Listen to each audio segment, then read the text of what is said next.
The Archdiocese of Chicago is a vibrant and diverse faith community. We celebrate our faith through worship, evangelization, and reaching out to the needy. Welcome to Catholic Chicago.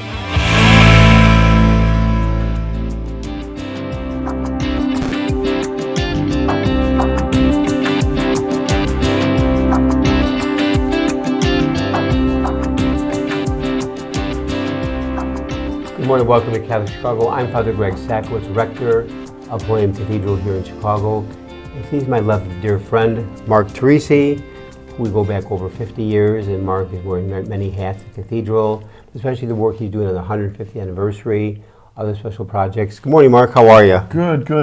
Let's have people find our website, holynamecathedral.org, to keep up with the events that are going to be happening. International Rosary, Road to Emmaus, special 150th concert in August. And our weekly mission during the season of Lent. On Wednesdays. We had our first one on Wednesday, February 25th, and then this coming Wednesday, March 4th, 5:15 Mass, followed by a mission begins at 6 p.m. with Father Luke Camelli. It'll be the 5 consecutive Wednesdays in Lent. I can't believe we already started Lent. It's already March just about. And Time is flying. And how many candidates for the vigil? I think the cathedral has 45. Isn't that wonderful? 20 for baptism and a total of 45 altogether. But we have a great program lined up here today. Icons are windows into the spiritual world. They help us look into eternity, and they make the historical events of our salvation as revealed in Scripture present to us. They are truly theology in color. There are many symbols. Icons allow us to touch the mysteries they represent. They tell the story of what happened in the events they depict. We do not worship the icons, but only persons they depict. As a picture of a loved one helps us keep him or her close to our heart, so too do the icons help in our prayer to be in the presence of God, to feel very close to Him, the Mother of God, and all the angels and saints. They help us to know that God and the saints and angels are always close to us. Joining us today in studio for Catholic Chicago is Iconographer Joe Malham. Joe, welcome to the program. Thank you very much. Thank you. A lot. We go back many years because you've been involved with your work how many years? About 150. Since about 2000 and 2001, I went to St. Gregory the Great, and I believe you were one of the first people to interview me about my book, my first book, which was about death camp, Catholic martyrs of the Nazi death camps. Was that actually going back almost 25 years ago? Yes, it was 25, maybe 26 years that you were. But then how did you get involved with icons? Did you grow up with them in your home or something? Actually, my mom was Greek Orthodox. Oh, and I didn't know that. She had to convert Roman Catholicism. She married my father back in the 40s, where this thing wasn't done. Right, you stayed exactly. in your own lanes, spiritual lanes. Right, stay in your own spiritual lane. So we were raised with, not by ritual, but we were raised around the Orthodox traditions, icons, and then I was a novice in a monastery, and I learned how to paint icons from a husband and wife. Wait, you were a novice? Oh, you never knew that? What order? Maybe I should announce it. That is interesting. How old are you? 65. No, when you went to the monastery. Oh, 65. 65. No, I'm kidding. I was a late bloomer. I was 33. And it had an impact on your life then, And the image. I learned how to paint icons. I studied art in Rome, but I didn't have the mechanics. I didn't have the grounding in the serious language of the materials and the sacredness of the journey of icons. And so I learned when I was a novice how to paint icons. And when I left, never made it to any vows, but when I left the monastery, that's when I was invited by Father Bart Winters to come to St. Gregory the Great and be the artist in residence there. Interesting. Now, for example, hold up Mother Teresa here, or Saint Mother Teresa. Where am I at? Hold it up. We're going to go to Mark here. That's not Mother Teresa. No, I'm like far Joe. from it. There we go. There we go. Yeah. So this, folks, is a icon. What makes an icon versus just a painting of a picture? The interesting question, and it's one that I'm asked all the time. An icon, like any great work of art, like a poem, like a great book or symphony, it tells a story beyond the surface reality. And of course, with the traditional Greek and Russian Byzantine iconography, it doesn't try to show the objective reality of the person in time and space. What it does, it shows their divinized state, transformed. When after a lifetime of commitment to Christ and service to others and kenosis, the emptying of self, they become filled with the light of Christ, which radiates. Because in an icon, traditional icons, there is no light source. It doesn't come, it's not like a Caravaggio where the light is coming from this direction. Different angles. Right, the chiaroscuro. The light comes from within. And so that's what happens when we are divinized and transformed in Christ. The light comes from within. But explain how it draws you in. I mean, we have them on the second floor at Holy Name. You gifted us with that beautiful series. series. Thank you. Yeah, And- thank you. People and- go down the hall, they stop at each one, like a Station of the Cross. Oh, that's so wonderful to hear. You do. Yeah. The Chicago Catholics. And it draws you in. It draws you in. Why? Why does it? It's almost magical. That's an interesting observation. Thank you. I think it's the immediacy, the contact, the immediacy of the gaze. It's not a large ensemble, Cecil B. DeMille image of hundreds of people and thousands of people. It's the immediacy of your engagement with the person. It's been attributed to St. John Vianney and about a dozen others of when he would just sit in front of the Blessed Sacrament. And somebody finally said, what do you do when you sit in front of the Blessed Sacrament? And he said, I look at him and he looks at me. Wow. Wow. So it's just this mutuality of gaze. It's the I and thou. Well, let's do this. Let's take not a break here by any means, but Protest and Praise is iconography by Joe Malham at a place called Everybody's Coffee Cafe, I guess, and it's on 935 West Wilson in Chicago. We're going to roll a video. Well, before the video is rolled, tell us what's happening with this video. What goes on inside of it? The Hero series, which I think we're going to talk about. Protest and Praise. Protest and Praise basically is spotlighting men and women of all faiths, people of color, men and women of color, who in the 20th century, who stood up for the cause of justice, stood up against hate, often to the point of shedding their lives. And what's interesting, the series I'm sure we could talk about, many of these are known, like Dorothy Day and Archbishop Romero, but many are unknown. Their stories have yet to be told. So that's what's so important, is that ordinary, everyday people stood up in defense of the marginalized and the poor. Let's do this. Justice. Michael, if you want to roll, and Clint, want to roll the video, Protest and Praise. It runs from January 30th till March 31st.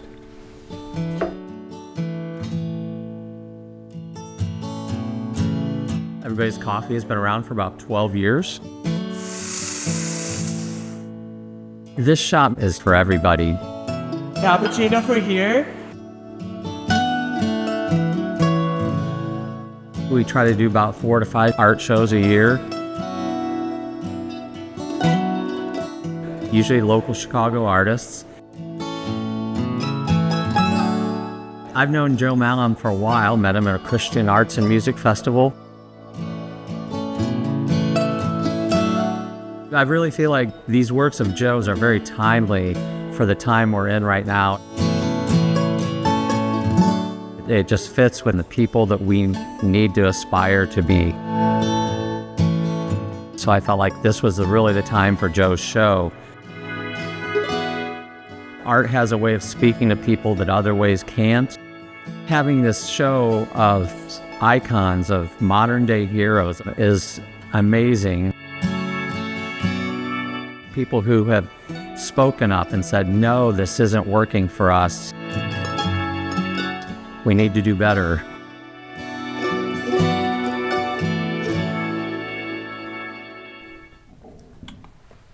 Fascinating, fascinating. Beautiful. We're back. I have one of the people that you highlighted in the series that I found intriguing was Mother Jones. Why did you pick Mother Jones as part of this series? I did. A lot of these people were directed. A lot of the heroes. There were elements of their life that I did not know of this sacred spiritual component. Mother Jones was an Irish immigrant, obviously very involved with the labor movement. I forget all the alphabet soup, but her brother was a priest, and she rooted much of her labor protest and sense of justice for workers in the epistles of St. Paul. So she was very motivated by her faith, and everybody thinks Mother Jones, and they think of a magazine, and they think of radicals, but it's no. These were people rooted in the gospel and the Christian witness, and that was the catalytic agent for their protest. And people come to this series. I got to make sure I add Everybody's Coffee until March 31st, 6 to 8 p.m., 935 West Wilson Avenue. What are they going to see? First of all, how many icons on the wall? There's 20. 20 of them. There's 20 images, and what they're going to see is there's no order to it. It's not boy, girl, boy, girl. They're randomly chosen. It's not a timeline. But what's just as important, you may have seen it on the B-roll, is their stories. So it's Imago Dei and Verbum Dei. These are people who witness to truth. So it's their stories, the words about their stories, is just as important as the image. Oh, you're on fire with this. How did you ever root yourself? This is your vocation. How did this happen? You weren't like 10 years old thinking, I'm going to draw icons. No. I wanted to be a fireman. Did you really? I don't know. Greeks don't become firemen. You own restaurants. We own diners. That's right. Yeah, that's right. Apologies to my Greek relative. Well, this happened. The way this style emerged, if I may, quickly, is during COVID, the COVID lockdown. Yeah. Because that was a real game changer. It was a game changer for everybody, for the arch, for everybody on the planet. Something shifted. There was a tectonic shift in the plates of all of our existence, and it led you either pulled in on yourself, or you found new ways to address and expand out into a very wounded universe. And I'm not saying that's a little dramatic for what I did, but as Father Greg and Mark, the work that I've been doing up to this point has been the perfection of Greek and Russian iconography. As I was saying, the very flat, no light source, translucent imagery, the gold leaf. It's perfection, striving for perfection because they're divinized. When COVID hit, I couldn't get my materials. I couldn't get gold, I couldn't get panels, I couldn't get anything. The whole supply chain shut down. And I was still at St. Gregory the Great, and my wonderful pastor then, Father Paul Wachtdorf, there was big stacks of tiles in the garage, and he said, get rid of them, do something with them. And I said, wait a minute. There's something I could do with these things other than tiling my kitchen. Yeah. And wow. I realized that they could be painted on, but the important thing with these is it doesn't show them in the perfect state of their divinized dwelling in the light of Christ. They're imperfect. They're unfinished. They're a little raw, because these show them in their sacred humanity, which means that they were flawed, they were imperfect people. That's their beauty. Right, that's how we can relate to them. We can. It brings the icons. It brings them down into our realm of connectivity, thinking, wow, they were that flawed and imperfect, and they had all these things against them, and they still found it within themselves to stand up for right and truth, and with the Catholic ones, the Christian ones, for Christ. And wow, maybe I could do that if they could do that. Yeah, So it that's very interesting. closes the gap.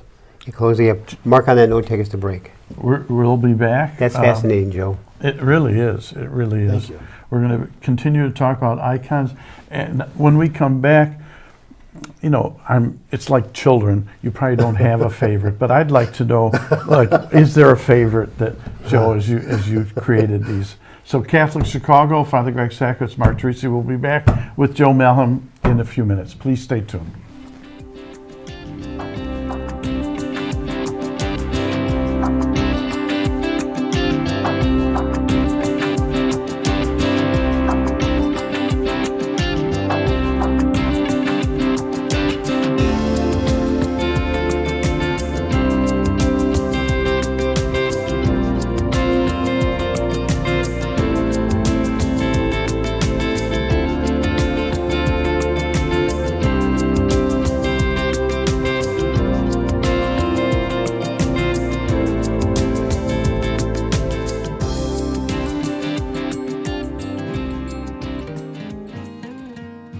I am a seminarian. The Church needs compassionate and well-trained priests to help guide each of us through life. What inspires me, what draws me always to the priesthood is continue to see priests be a beacon of hope for other people. You can play a part in the education of these young men as they prepare for a life of service to others. I want to be that beacon of hope too, and it sets my heart on fire.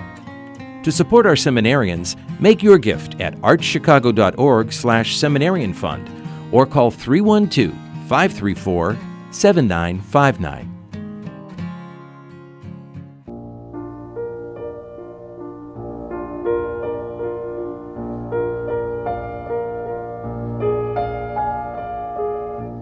My mother was Greek Orthodox, so iconography is sort of genetically encoded in my bones.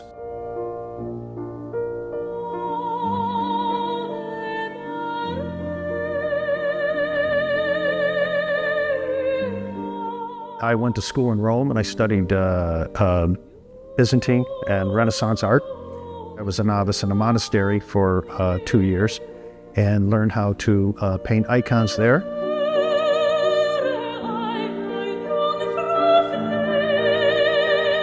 Iconography has one sole purpose and function: to reveal the human face of God. I was always drawn towards the mystery of something other. You're writing a story that's already been told, but you're doing it in color, form, and line. One of my mentors who taught me iconography said that when you are working on it, it is God working through you and your hands to create this work of art.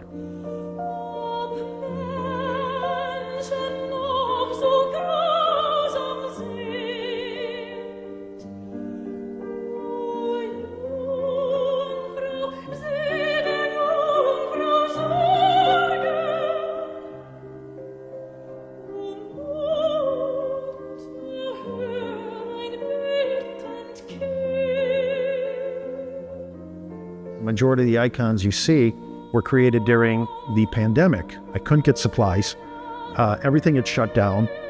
The images were painted on materials that were imperfect, that were wounded, the way we were during the pandemic.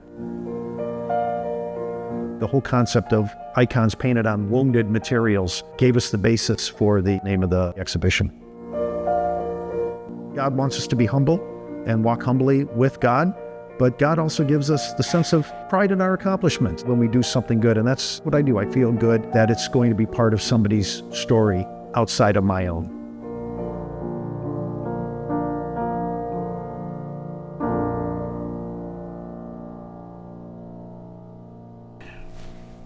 We're back, Catholic Chicago. Joe Malham, we're talking about icons. I have a question.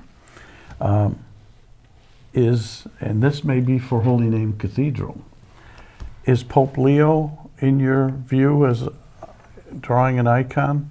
And if it is, we should get in on the bottom floor for that icon for us at Holy Name. What do you think? Interesting.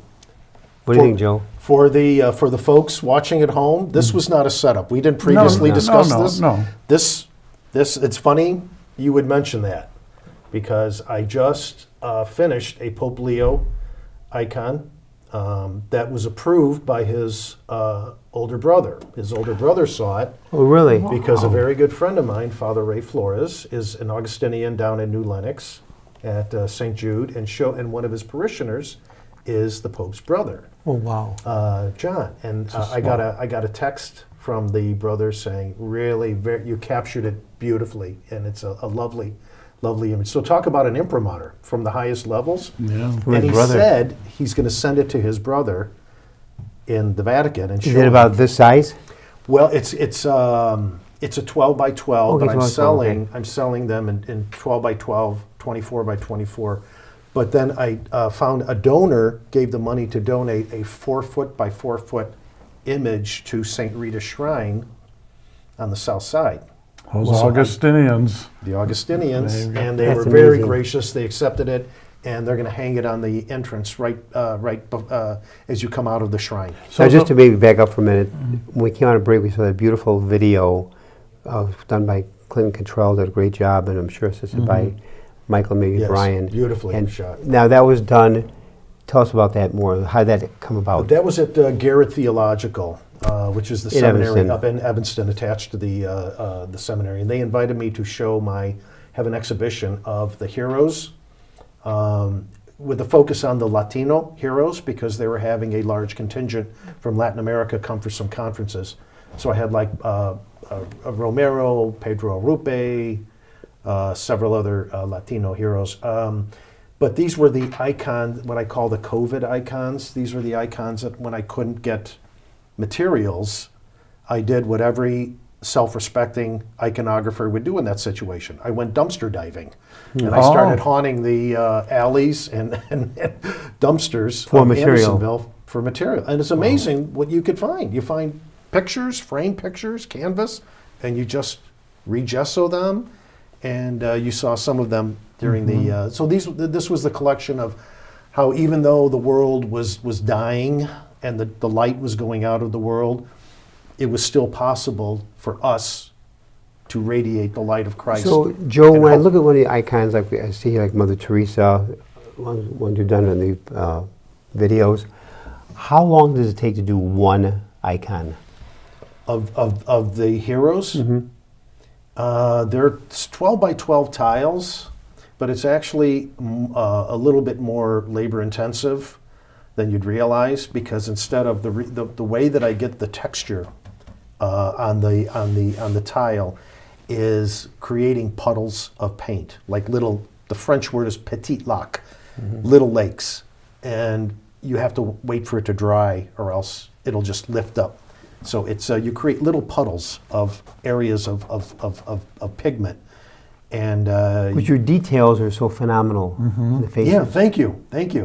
You know what it is? It's expansion, contraction. You're laying down large areas of pigment, and then you tighten everything up with lines. Now show us one that's in front of you right there. Hold that up for our, You know, for this our is. viewers. Make sure I get the right camera. This is one of my favorites. This is Bernhard Lichtenberg. Tell us about him. Bernhard Lichtenberg is a true unsung hero of the 20th century, and I think he's now has the status of servant of God. Beatified by Pope John Paul in 1996. Bernhard Lichtenberg was he was not an accidental victim of the Nazis in Germany in the 1930s. He purposely put himself in harm's way because he refused to be silent about the treatment of the Jews in Germany. And He ran a seminary? no, he was what they call the Dompropst of the Cathedral of St. Hedwig's in Berlin. Oh, okay. He was the rector.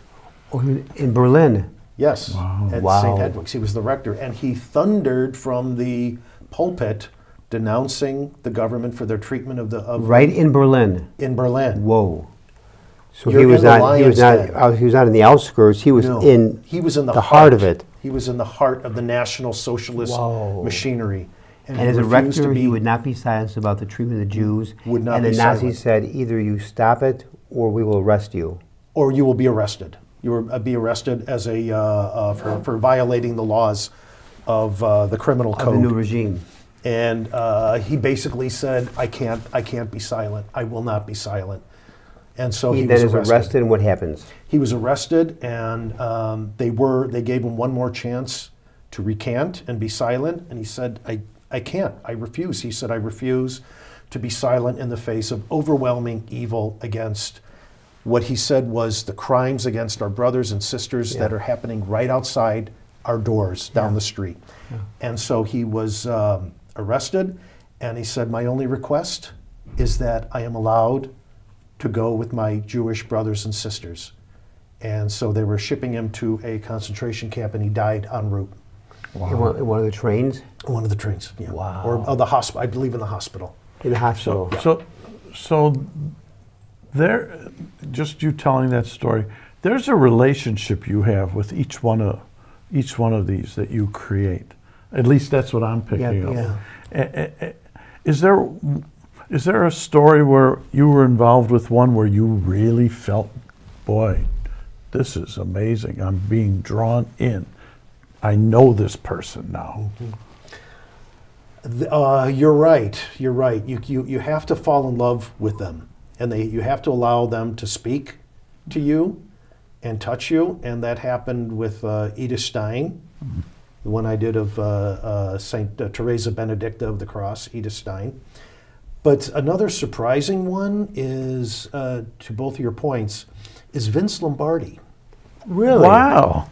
Vince That was Lombardi Green Bay Packer head coach and Washington Redskins. took the losingest team in NFL and the Packers, and turned it into the winningest.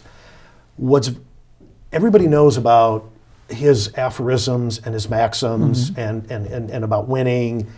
What is not well known is that Lombardi was a daily communicant, and in the hothouse environment of NFL football, especially in the '60s, he stood up for social justice, and it was said that every time he saw a priest wanted to run away because he knew he wanted to hear his confession.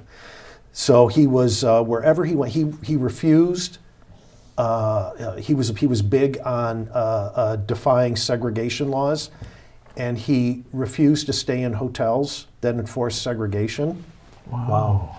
Even when he was away with the team, he was a daily communicant, and because of his efforts, the first African American football player was moved up into positions of authority within the NFL structure. This is the '60s.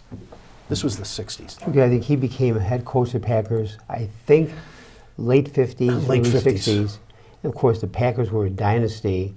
They won Super Bowl I, second Super Bowl, some ferocious teams, and all of Vince Lombardi, because he took a losing team, and the players had just high respect for him because he was no nonsense. He was very fair with the guys, very honest with the guys, but he was no nonsense, and he had some great quotes. In fact, one of the greatest quotes he's got many, one that I like, he said, Lombardi once told the team, the greatest success in life is not in never falling down. The greatest success in life is to get up every time you fall. It's a great line. Wonderful. The greatest success in life is not in never falling down. The greatest success is to get up every time you fall. I want to add, with the help and grace of God, because see, we think, the greatest success in life is never falling. Guess what? We all fall down in life every day. But the worst thing we can do is stay down, to quit, but to get up and start over.